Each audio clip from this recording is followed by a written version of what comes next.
Ladies and gentlemen, welcome back to the analysis of YOLENO TV. I hope you're well from wherever you're watching this channel. Now, after the Gen Z's protests, continue to be nameless. They cannot continue to be formless. They cannot continue to be anonymous. When William Ruto decided to withdraw the finance bill, we were treated to a media drama where we had two presentations of William Ruto. To the people of Kenya who have said loudly that they want nothing to do with this Finance Bill 2024. And RIGATHI GACHAGUA. Now, on RIGATHI GACHAGUA, we still remember that RIGATHI accused the NIS boss over failures, to advise William Ruto on the true position of the Gen Z's protests. Have a dysfunctional national intelligence service that has exposed the president, the government, and the people of Kenya. Now, in what appears as or like a revenge, there's a message that has been shared here by one person by the name Dr. John Njenga in his X, where Dr. John Njenga says NIS could have gathered enough information, processed, analyzed, and advised William Ruto to reach out to Kenyatta so that they can jointly, wrestle back the Mount Kenya from RIGATHI GACHAGUA. I want to take you to this tweet and you help me understand what this tweet means. Dr. John Njenga says, the NIS is definitely gathering, processing, analyzing, and passing absolutely genuine and timely intelligence to President William Ruto.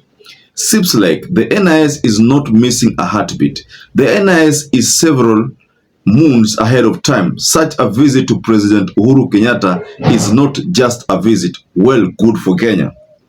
Dr. John Njenga reminds us that NIS is wholly responsible for this trip and only responsible for advising William Ruto in a timely fashion.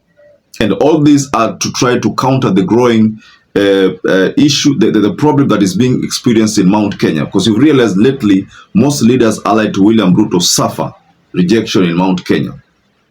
So before we get further on this analysis, ladies and gentlemen, please go below there and like this video. It's so important, by the way, because that is the only way YouTube shares our content. And I don't take your likes for granted. Subscribe to this channel if you are not subscribed before. And to those who've supported us, thank you so much for making this channel grow. The big question, ladies and gentlemen, as far as this tweet that I've read from Dr. John Njenga is, do you think the NIS is fighting back? Because you've seen how there's been some kind of a collusion between the NIS and the office of the Deputy President of the Republic of Kenya, the second. That is RIGATHI GACHAGUA, the former. Do you have that notion that many people now harbor, that the NIS could have seen a way of trying to revenge on those previous remarks which RIGATHI GACHAGUA had unleashed on them? Let's get further with this analysis, ladies and gentlemen. If there is anyone who could have advised William Ruto to go to Ishaweri and meet Uhuru Kenyatta, then politically that person could have advised William Ruto the right way, because Ruto cannot run the country alone. He needs people.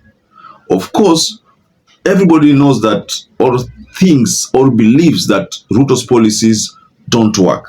So because Ruto's policies don't work, he has realized that the best thing to do is to reach out to people like Uhuru Kenyatta, whose policies used to work. So maybe you might see leadership, for example, I'm just trying to put myself in the shoe of someone like William Ruto.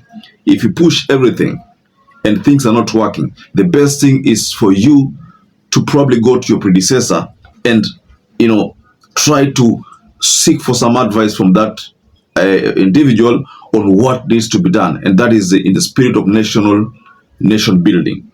So let's get further on this. The NIS it said based on this tweet that how ndio walimuadvise William Ruto aende kwa Uhuru Ishaweri kule Gatundu. They meet and probably talk, and of course, because we know that details have not come out clearly, but already there are indications that there could have been some demands from Ruto and some demands from Uhuru Muigai Kenyatta. Of course, in our previous analysis, we talked about Jeremiah Kioni's stand, ataki kufanya kazi na Ruto. That is the position that came from the Secretary General of Jubilee. So on to this statement by Dr. John regarding NIS involvement or NIS and in this, we can say that NIS could have seen that Ruto cannot survive if he doesn't reach out to people like Uhuru Muigai Kenyatta. So we all know there's a time. Let me take you back to some statement that was made by Okiya Omtatah. Okiya Omtatah likened the political class, the leadership, to a prison break, whereby when the warders finally realize that there is some kind of prison break, all of them forget who is supposed to be chief warder. And what do? They fight to protect the prison so that the prisoners don't come out of the prison. That's what we talk about when we say the prison break. So in this kind of scenario, one could easily say that Okiya Omtatah's statement can be best used to explain the scenario now where Ruto has already reached out to Uhuru. Are they trying to protect the prison from prison break? The warders in this case are Uhuru, Ruto, Raila, and any. We could even say Kalonzo Musyoka also. So for them to make sure that they lead prisoners, they must ensure that there is no prison break. And prison break would have been experienced when Gen Zs were protecting their numbers.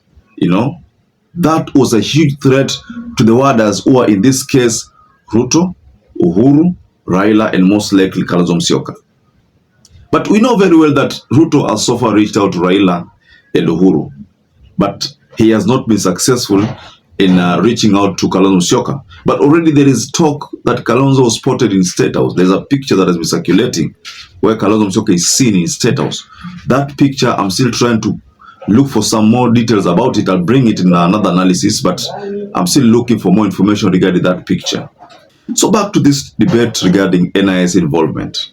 You know, I told you in the previous analysis, these days, Kasongo is used everywhere.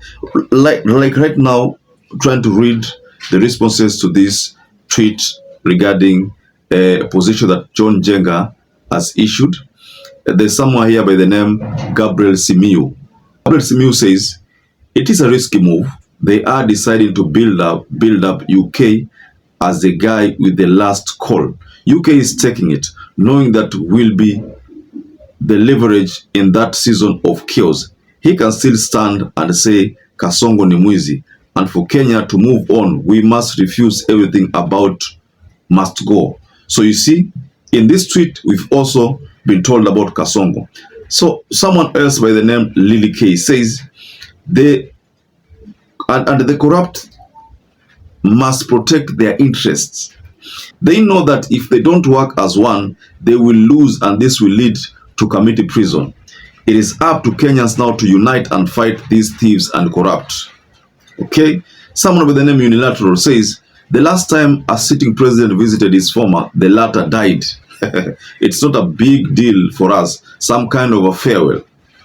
Okay, then someone by the name Samuel Muiru Njogu says, the funniest thing is how the status quo always unites to protect their interests after telling us they are fighting. So predictable. Gachagua didn't belong here and Voila. He is gone and the enemies are back together. Wow, and to poor, lost, ordinary souls. Let me take you through the last reaction from Papa Mitch, who says, he once said he learned everything from his boss. Now he had to go to find him, because after seeing what happened on last Saturday when Uhunye met Kalonzo, everything don't just happen. So that can happen if... Okay, let me just take it through it again. He once said he learned everything from his boss. Now he had to go find him, because after seeing what happened on last Saturday when Uhunye met Kalonzo, Everything don't just happen so that can happen, it have drive a given agenda, sina lingine mkuu. So that's what Papa Mitch is telling us. So in very few words, ladies and gentlemen, this was a calculated move, and NIS could have done its job, probably you could say professionally, and advised William Ruto to make that move, reach out to his predecessor. But going by the reaction that I've just taken you through, one thing that I can comfortably confirm is that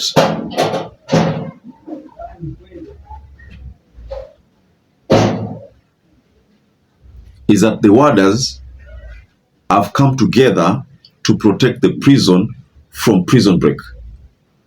Based on the reactions here, if you're very keen listening to the reaction that I was taking you through, reactions to John Njenga's tweet, Dr. John Njenga's tweet.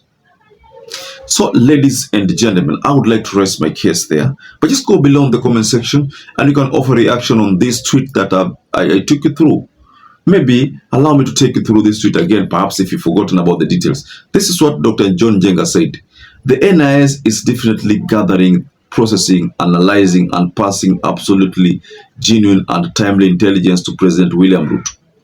Seems like the NIS is not missing a heartbeat. The NIS is several moons ahead of time. Such a visit to President Uhuru Kenyatta is not just a visit. Well, good for Kenya. That's what John Njenga wrote, and he shared a photo of Uhuru seeing off William Ruto at his Shaweri home. Maybe this video, this picture, just watch it carefully. This picture, this is what I'm talking about, that picture. And in fact, it's on your screen. Just watch that picture. So, ladies and gentlemen, perhaps if you're watching this video and you've not subscribed, take 1 second and subscribe, like this video. Until you catch up again, stay safe and stay blessed.